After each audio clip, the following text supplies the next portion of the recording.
رسوله النبي الحنين الهدي بالرؤوف الرحيم أما بعد فأعوذ بالله من الشيطان الرجيم بسم الله الرحمن الرحيم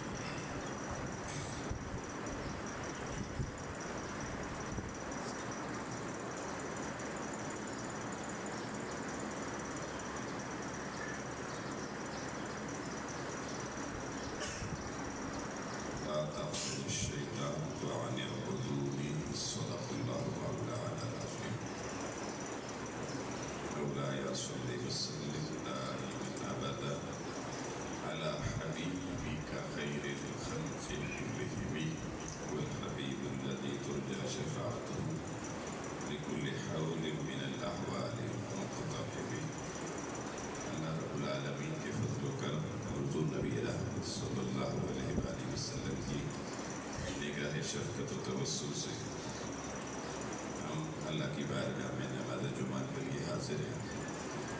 سامعین وقار، ہم نے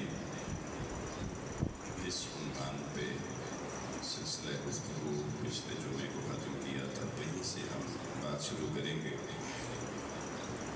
میں نے آپ کو پچھلے جمعے انسان کے بڑے دشمن، ازلی دشمن شیطان کے حوالے سے اس کے ہتھ کنڈے، وہ کن کن ہیلوں، کن کن طریقوں سے آپ کو شکار کرتا ہے، اور پھر اس مردود کی چالوں سے بچنے کے دو راستے آپ کی خدمت میں گزارش کیے تھے۔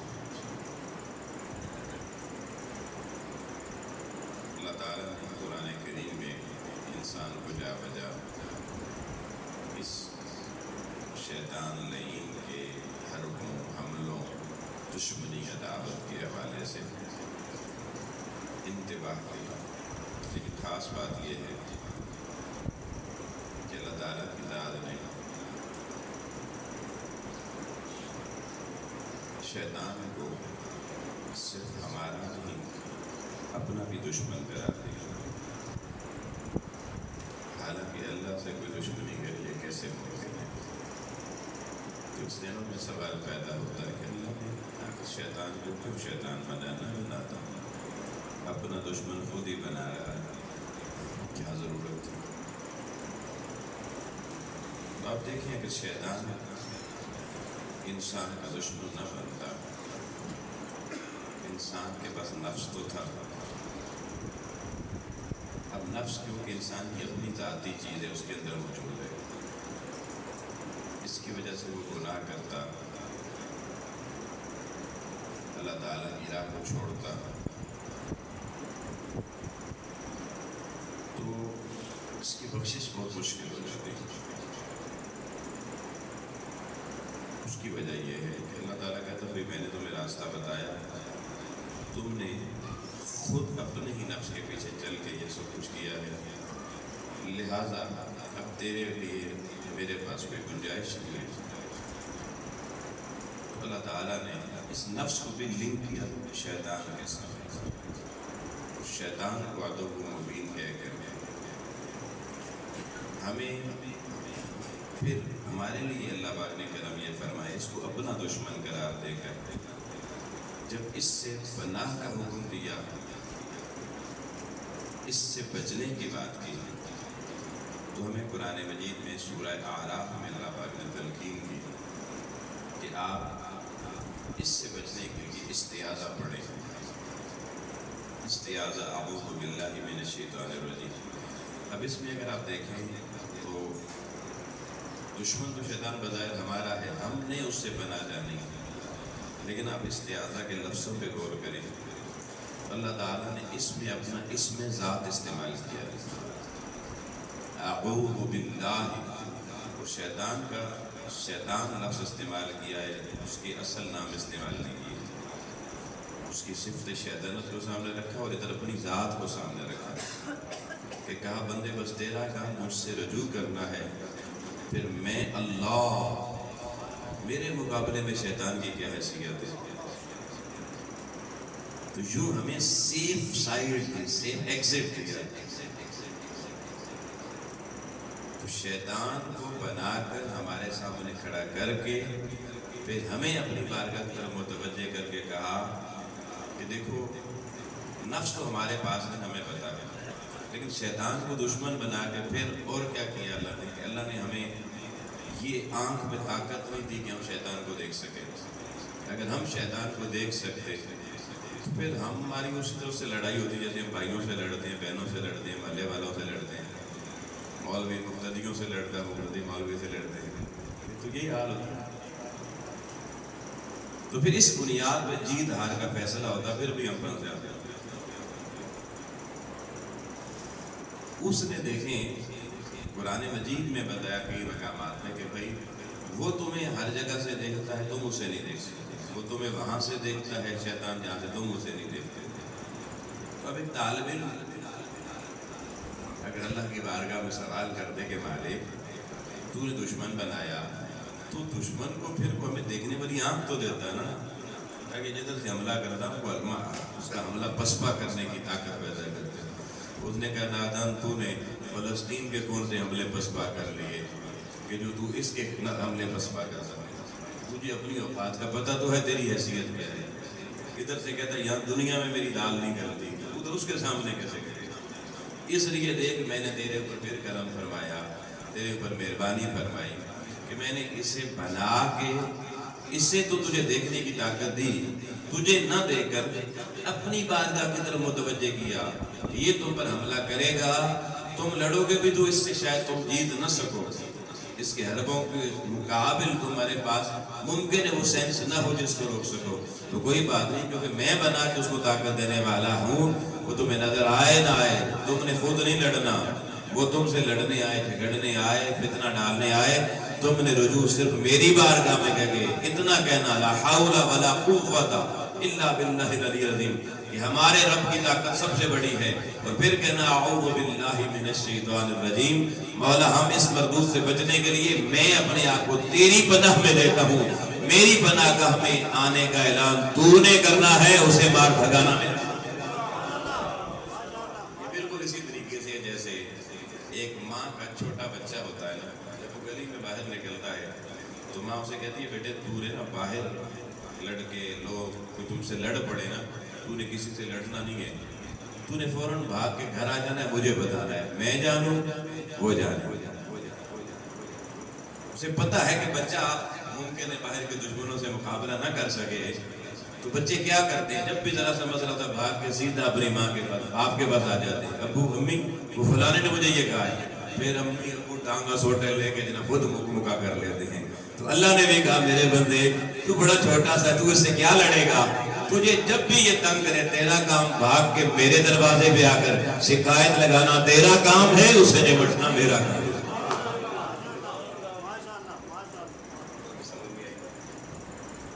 لیکن یہ الگ بات کہ ہم نے اسے دوستی لگا دی، اللہ سے شکایت اس کی کرنا چھوڑ دی۔ کون بندہ ہے جو روزانہ کتنی بار اعوذ باللہ پڑھتا ہے؟ کوئی مجبوری سے نماز میں پڑھنی پڑ جائے یا تلاوت کرنی ہو تو وہ تو مجبوری ہے نا۔ اللہ سے شیطان سے بچنے کے لیے اسپیشل کوئی تسبیح پڑھتا ہو تو بتائے الا ماشاء اللہ۔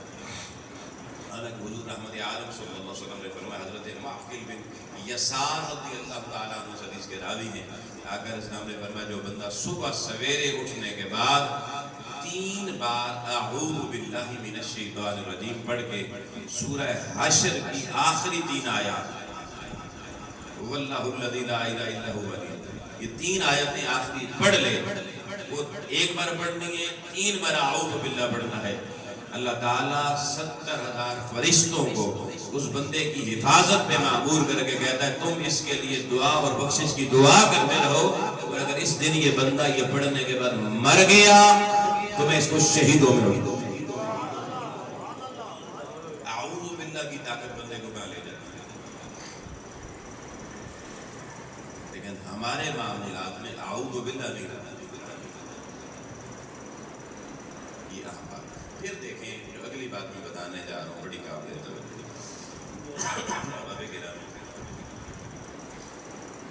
اب اللہ تعالیٰ نے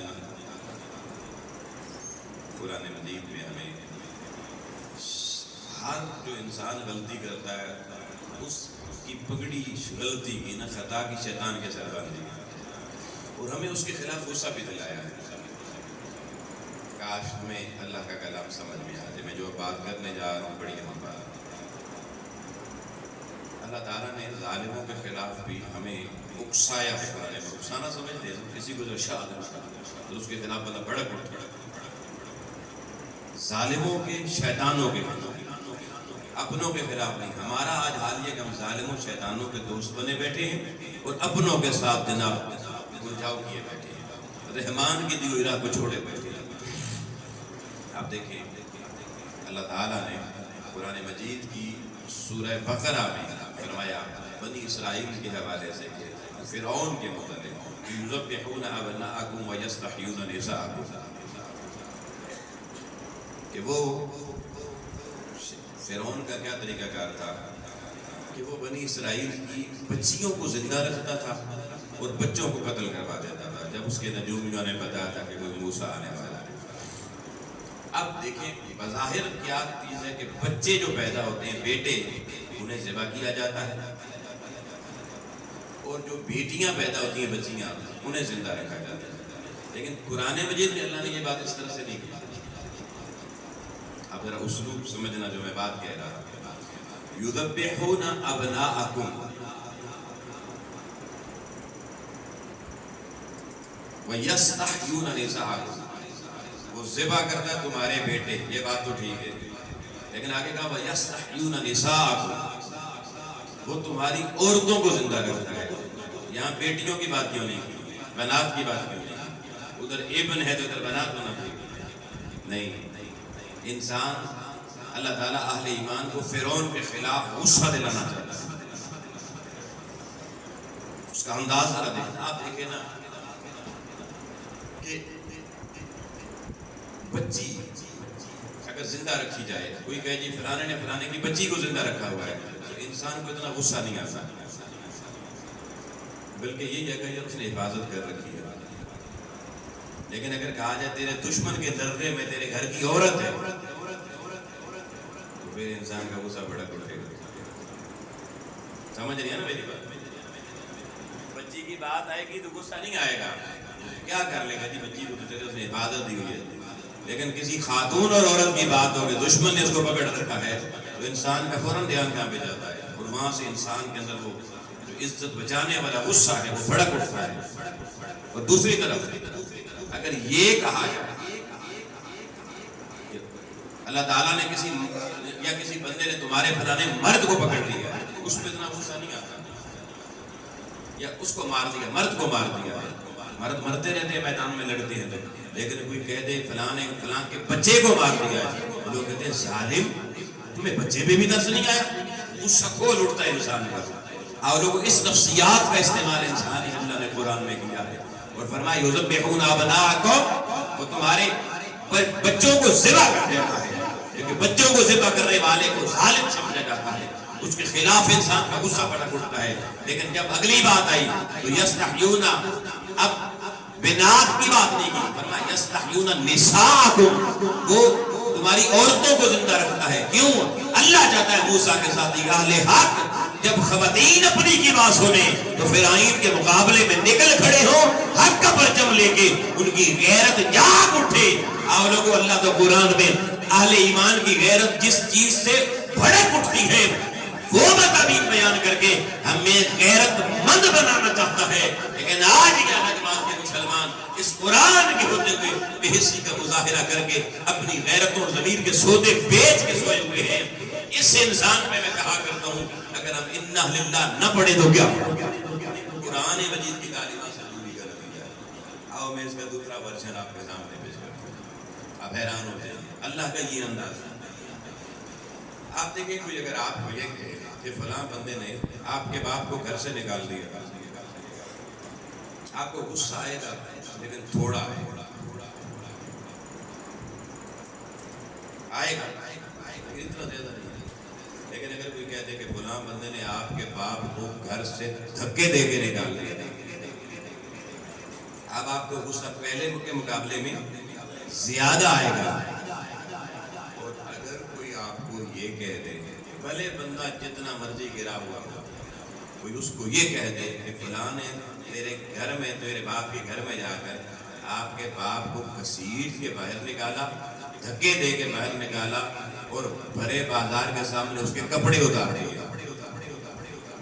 آپ بتائیں، یا آپ کی ماں کے کپڑے اتار دیے، آپ انسان جتنا بے حس اور بے ضمیر بھی ہوگا لوگوں کو کہے گا اس کی ایسی کی تیسی.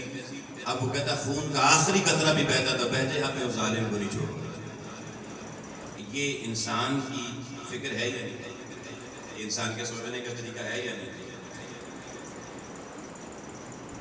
اللہ تعالیٰ نے اس مزاج کو بھی قرآن مجید میں سامنے رکھے بات کی. آئیے آپ سنیے قرآن مجید کی سورہ اعراف ہے میرے سامنے جی، اور اس میں اللہ تعالیٰ نے شیطان اور آدم اور حوا کا ذکر پچھلے جمعے میں نے سورۃ المائدہ سے آپ کو سنایا، آج پھر غور سے سنائیے گا. اللہ تعالیٰ نے جو الفاظ استعمال کیے وہ ہمیں بتانا ہے، بلکہ یہی سارا مضمون میں نے پیچھے سے آپ کو اسی سورت سے پڑھ کے بتایا تھا. آیت نمبر 23 تک میں نے 24 تک پڑھا تھا. اللہ تعالیٰ نے فرمایا یا بنی آدم قد انزلنا علیکم لباسا یواری سوآتکم، اللہ تعالیٰ نے تمہیں لباس دیا تاکہ تم شرمگاہیں اپنی ڈھانپ کے رکھو، وریشا اور بہترین مطلب لباس دیا تاکہ ہر اس کی زینت بھی اس کو، ولباس التقویٰ، پھر تقویٰ کا لباس بھی دیا، ذالک خیر، یہ بڑا اعلیٰ لباس ہے، ذالک من آیات اللہ لعلہم یذکرون. یہاں تک ہم نے یہ مضمون بیان کیا. اب اس کے بعد الفاظ اللہ کے سنیے. اللہ ہمیں غیرت، شیطان کے خلاف غیرت دلوانا چاہتا ہے کہ ہم شیطان کے دشمن بنیں. انداز دیکھنا، یا بنی آدم، اے آدم کی بیٹو، اے آدم کی اولاد، ہمیں آدم کا بیٹا کہہ کے رہے ہیں. لا یفتننکم الشیطان، شیطان تمہیں کسی فتنے میں نہ ڈالے، کسی مشکل میں نہ ڈالے. کما اخرج ابویکم من الجنہ، جس طرح اس نے تمہارے والدین کو جنت سے نکالا. والدین کو آدم اور حوا نے کہا، تمہارے ماں باپ کو اس نے جنت سے نکالا. اللہ نے یہ نہیں کہا میں نے نکالا، کہا شیطان نے نکالا.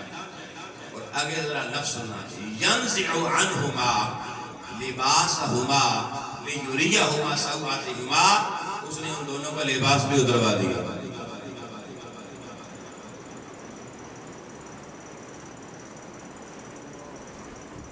اللہ کہتا تمہارے ماں باپ کو جنت سے نکال کر ان کا شیطان نے لباس اتار دیا. اے آدم کے بیٹو، تاکہ میرے بندوں کو غصہ آئے، غیرت بھڑک اٹھے اور یہ اپنی زندگی میں کبھی شیطان سے دوستی نہ لگائیں، کبھی شیطان کے قریب نہ جائیں، بلکہ ساری زندگی ان کا جہاد ہم آدم اس شیطان کے خلاف ہو. غیرت ایمانی جاگ اٹھے کہ اپنے ہمارے ماں باپ کو اس نے صرف نکالا نہیں، بے آبرو بھی کر دیا، کپڑے بھی اتار دیے. یہ ہوتا کون ہے؟ سارے مسلمان مل کے تاکہ اس شیطان کو دنیا میں رہنے کے قابل میں چھوڑے، اس طرح اس کے خلاف بھڑک اٹھے. آو اللہ کا قرآن کس انداز میں یہ بات کر رہا ہے؟ میں پوچھتا ہوں لوگوں، ہماری یہ غیرت کہاں سے ہوئی ہے؟ صبح شام ہم تو اپنے بچوں کو بدوش تو اگڑے، اپنے بچوں کو نہیں کہتے وہ شیطان، یا تو بڑے بڑے علماء دوسرے علماء کو شیطان کہتے پھر رہے.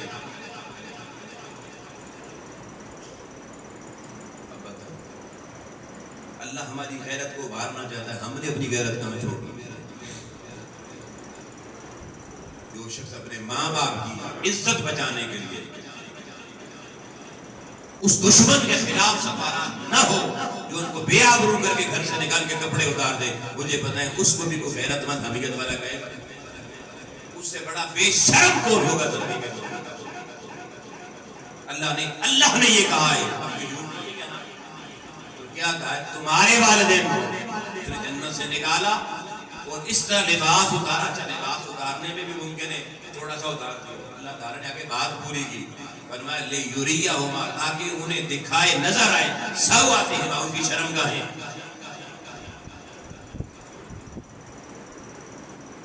یہ بے آبرو ہونے کی سب سے بڑی حرکت ہے.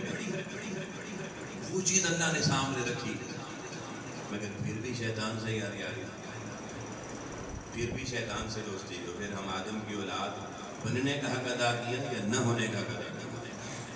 پھر بھی ہم بنی آدم کہلانے کے حقدار ہیں اگر ہم یہ کام کریں. کس خوبصورت انداز میں اللہ تعالیٰ نے ہماری غیرت کے نفسی کو جگا کر ہمیں شیطان کے خلاف سفارا کیا. لیکن یہ الگ بات ہے، سارا کچھ ہونے کے بعد باوجود ہم نے پھر اس سب کو بیچ کے پھر آگے فوش حرکات، گندگی، غلاظت، کوئی شیطانی گالیاں ایک دوسرے کو دے کر، اسی کا ساتھ دے کر اللہ کی ذات کو ہم چیلنج کر رہے ہیں لوگوں۔ حضور علیہ السلام نے آیات کے نازل ہونے کے بعد صحابہ کو کیا کچھ سنایا، حدیث میں پڑھے ہیں نا۔ آپ نے فرمایا شیطان کیا کرتا ہے، اپنی عدالت لگاتا ہے سمندر میں مہینے میں ایک دن، اور سارے شیطانوں کو کہتا ہے اپنی رپورٹ پیش کرو۔ ایک چھوٹا سا شتونگڑا اٹھتا ہے اور وہ کہتا ہے میں بھی ایک چھوٹا سا کام کر کے آیا ہوں۔ وہ کہتا ہے کیا کام کر کے آیا؟ وہ کہتا ہے میں ایک طالب علم گھر سے نکلا علم حاصل کرنے کے لیے، علم دین حاصل کرنے کے لیے، قرآن مجید سیکھنے کے لیے، قرآن کے درس میں جانے کے لیے۔ تو میں نے اسے کہا یار اتنی جلدی کیا؟ جمعے والا دن لوگ گھر میں بیٹھے ہوئے آرام سے ٹی وی کے ساتھ، مسجد میں درس ہو رہا ہے قرآن کا، کس نے روک رکھا ہے؟ کس کا گھر ہے؟ کہاں آنا تھا؟ اذان دلوا دی اللہ نے، کوئی پرواہ ہے؟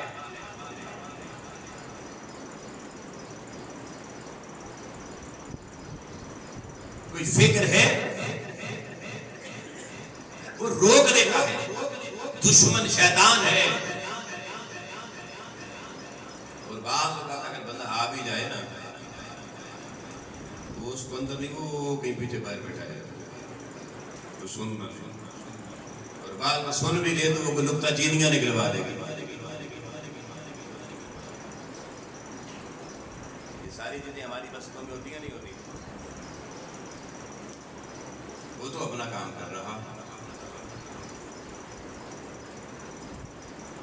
حضور علیہ السلام فرماتے ہیں وہ شتونگڑا کہتا ہے جی وہ بندہ دین کے لیے نکلا تھا تو میں نے یا تو روک دیا یا تاخیر کروا دی، یا وہاں تک دروازے تک گیا کوئی اور کام یاد دلوا دیا، کسی کھیل کود کے میدان میں پہنچا دیا، کسی اور یار بیلی سے ملوا دیا، کسی دکان پہ بٹھا دیا، کہیں بزی کر دیا اس کو، اور میں نے یا اللہ تیری بارگاہ تک، تیرے دین کی چارہ تک نہیں پہنچنے دیا۔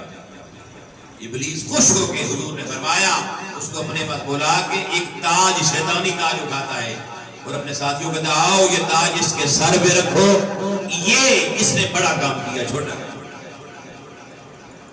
اب مجھے بتائیں کہ جمعے والے دن کو کتنے تاج سجاتا ہوگا؟ بڑی بات، میں تو حدیث حافظ ان لوگوں کی بات نہیں کر رہا جن کی مجبوریاں ہو، عذر شرعی ہو، عذر شرعی پہ رخصت اجازت ہے، لیکن کوئی عذر نہیں ہے، کوئی بہانہ نہیں، پھر بھی بندہ خانہ خدا میں نہیں آتا۔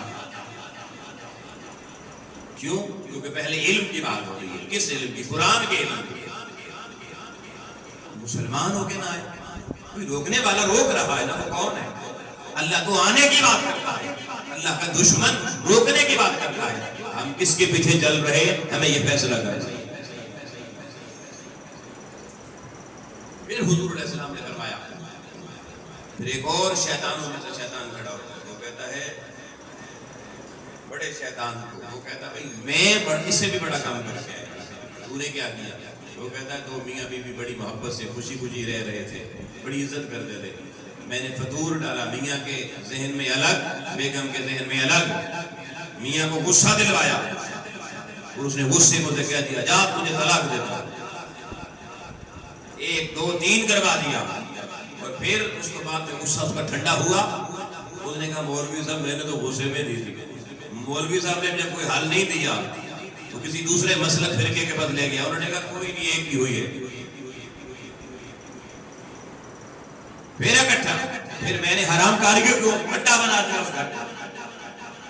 وہ شیطان بڑا، وہ کہتا ہے واقعی بھائی تو نے تو بہت بڑا کام کیا، وہ پھر ساری اپنی رعایا کے سامنے اعلان کرتا ہے میرے بعد جو آپ کا انچارج ہوگا نا، میں اگر کہیں چھٹی پر ادھر ادھر ہوں تو میرا جو انچارج ہوگا وہ یہ بندہ، یہ اس قابل ہے کہ یہ بڑا شیطان ہے۔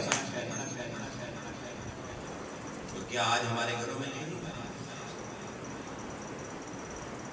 کس کس محاذ پہ وہ سرگرمی ہمارے، اس نے تو یار ساری کائنات کے مسلمانوں کو گمراہ کرنا ہے، اس کی ڈیوٹی بڑی ہے کہ آپ نے ایک شیطان سے لڑنا ہے، ہم ایک سے نہیں لڑ رہے، وہ سب کو گمراہ کر رہا ہے۔ خدا خدا کا دشمن اتنا تگڑا اور خدا کے دوستوں کی یہ حالت.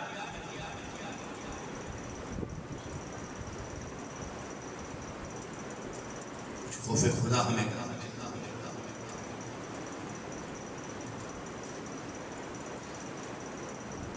اپنے رویوں کے اندر تبدیلی لائے، اپنی سوچوں میں، اور اپنے اوپر ہر بندہ غور کرے.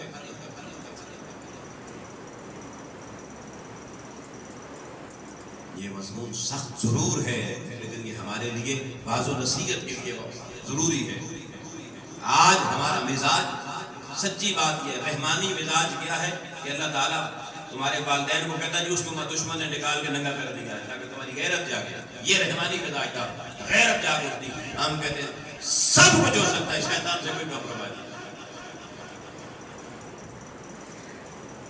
اور آگے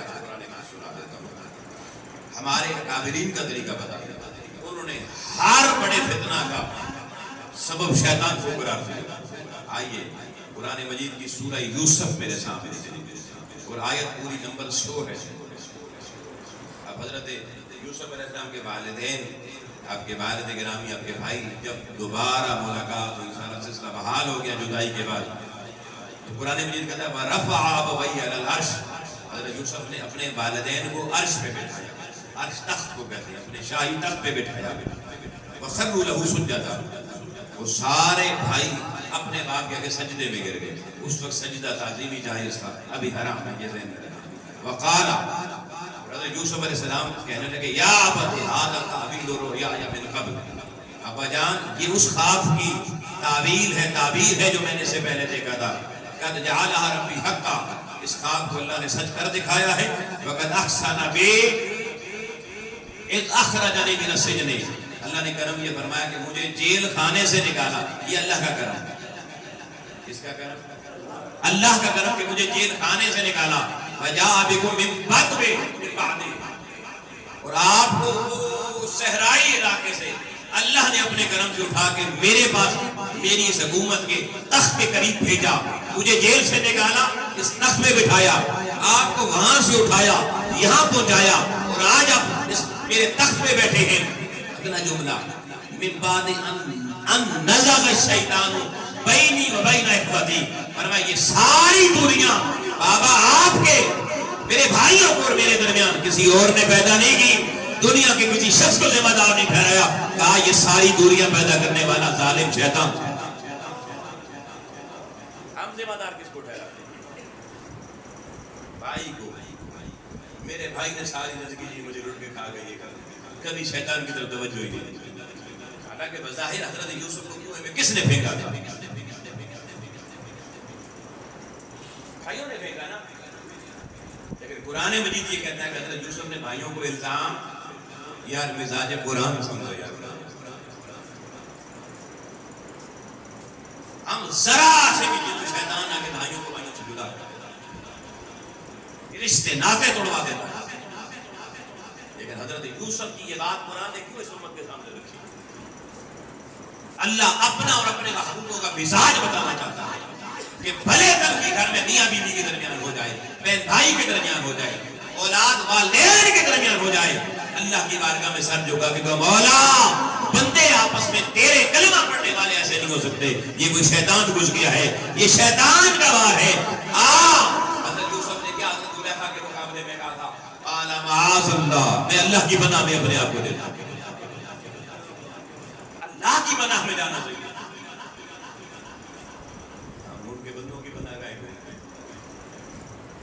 ادھر بھائیوں کے جھگڑا ہوا، ایک بھائی اٹھا کسی بڑے چودھری، کسی بڑے کھڑبینچ کے پاس جا کے بدماش لجے کے پاس جا کے،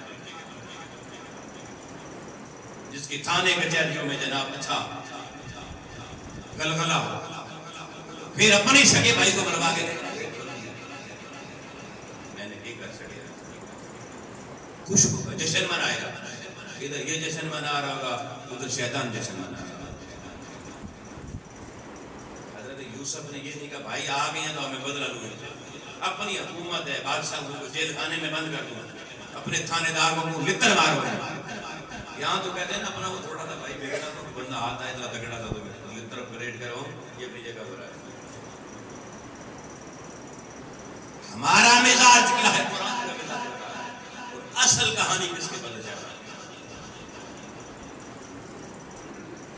شیطان نے لوگوں کسی کو نہیں بخشا. امام فخر الدین رازی کتنے بڑے محدث فقیر تھے.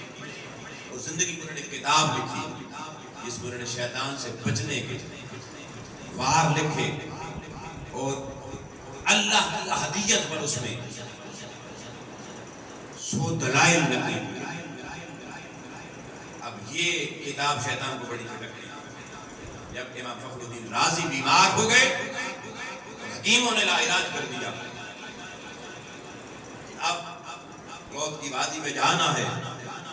بہت سے بزرگوں نے یہ بات لکھی ہے کہ شیطان کو آخری وقت آتا ہے نا پیس بدل کے بندے کو برگلانے کے لیے. وہ فخر الدین رازی کے پاس آگے کہنے لگا تو اللہ کو کیوں مانتا ہے, چھوڑ اس کو, اللہ چلا کوئی نہیں ہے. آپ نے اللہ کے وجود کی ایک دلیل اس نے رد کر دی, دوسرے دی رد کر دی. 100 دلیلیں انہوں نے اس وقت اس کو پیش کی, اس نے ساری دلیلیں رد کر دی. اب امام فخر الدین رازی پریشان ہو گئے, اب کیا کروں. اور لوگوں جو پریشان ہوئے لیکن پیچھے کوئی رہبر کامل موجود تھا, کسی اللہ والے کے ہاتھ میں مضبوط ہاتھ دیا ہوا تھا. حضرت شیخ نجم الدین کبریٰ رضی اللہ تعالیٰ عنہ آپ کے مرشد تھے. وہ اس وقت لوٹا پانی کا بھر کے وضو کر رہے تھے. ادھر یہ معاملہ تھا, پاس نہیں تھے, دور تھے. لیکن اللہ والوں کو کہتے ہیں وہ نظر ہوتی ہے جس سے وہ تکتے ہیں.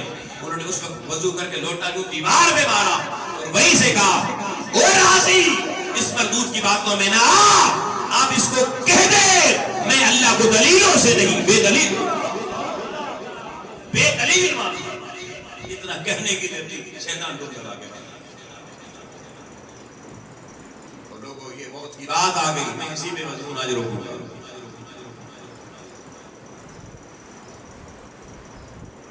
جب انسان پر موت کا وقت آتا ہے, بڑے بڑے حاجی نمازی تقوی والے, اس وقت ان کی سب سے آخری بڑی آزمائش ہوتی ہے کہ شیطان بندے کو پیاس لگتی ہے موت کے وقت, شراب کا پیالہ لے کر آ جاتا ہے, وہ پلانا چاہتا ہے لیکن کہتا ہے دوں گا تب جب تم اپنے اللہ کا انکار کرو گے.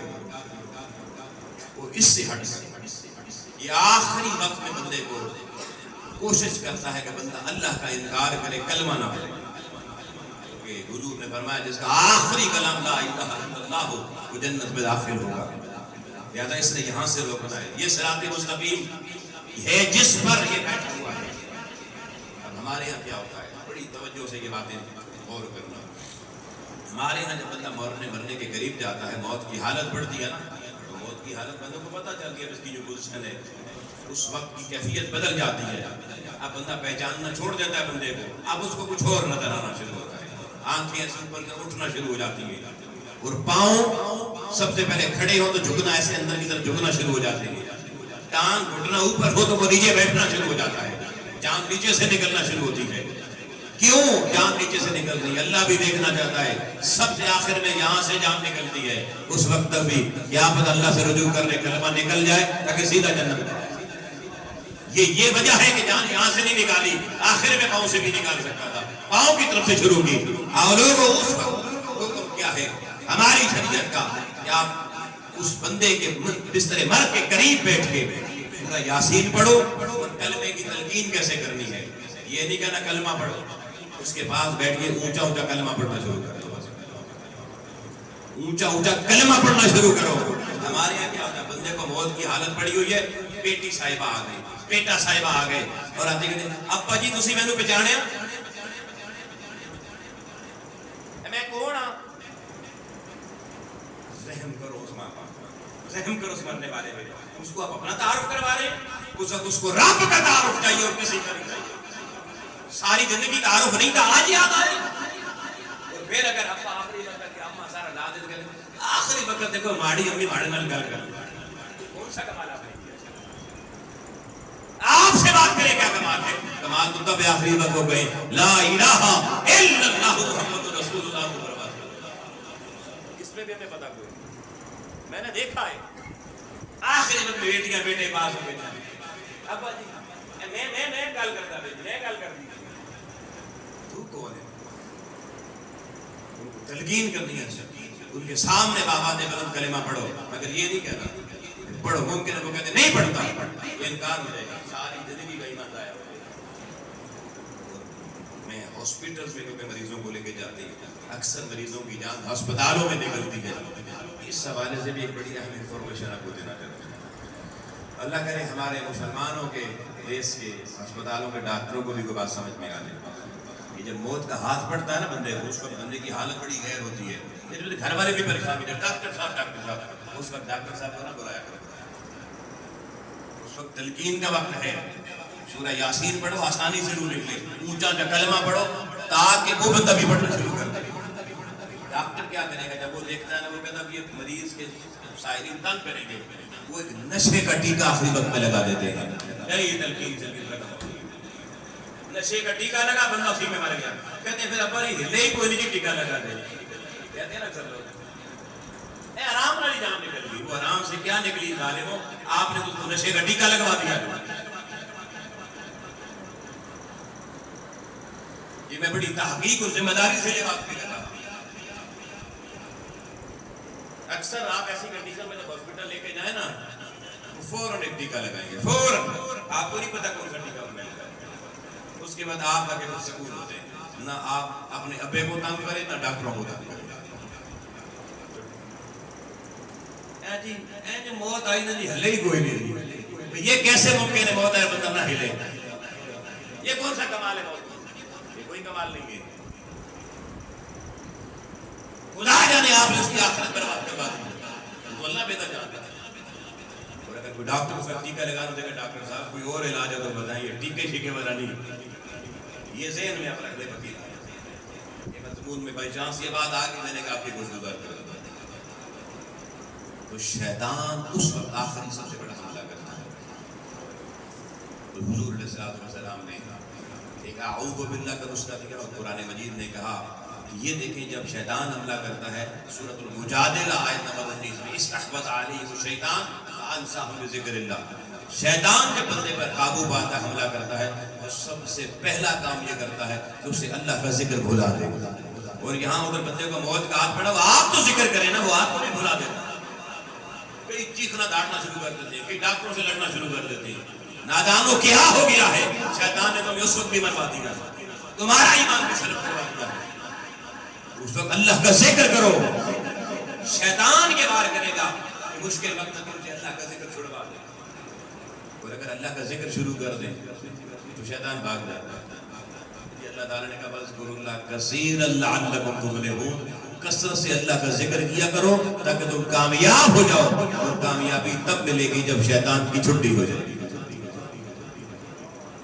احباب گرامی، اس دعا کے ساتھ کہ اللہ کریم ہم سب کے حال پہ رحم فرمائے. ہمیں شیطان کے موذی واروں سے بچنے کے لیے ہم اب تیار رہنے، اور اس دشمن کے خلاف ہمیشہ صفارہ رہنے، اور اس سے لڑتے رہنے کی، اور اس پر غالب رہنے کی توفیق عطا فرمائے. ہمارے محلے کے ہمارے عظیم سید بادشاہ معظم سید ساجد شاہ صاحب، آپ کی اہلیہ کا وصال ہوا. اللہ پاک ان کی بخشش و مغفرت فرمائے، درجات بلند فرمائے. ابھی ہم جمعہ کی نماز پڑھیں گے انشاءاللہ تعالیٰ ٹھیک 2:30 بجے کسی مسجد میں ان کی نماز جنازہ پڑھی جائے گی. آپ تشریف رکھنا، اور نماز جنازہ میں سارے لوگ لازمی شامل ہونا.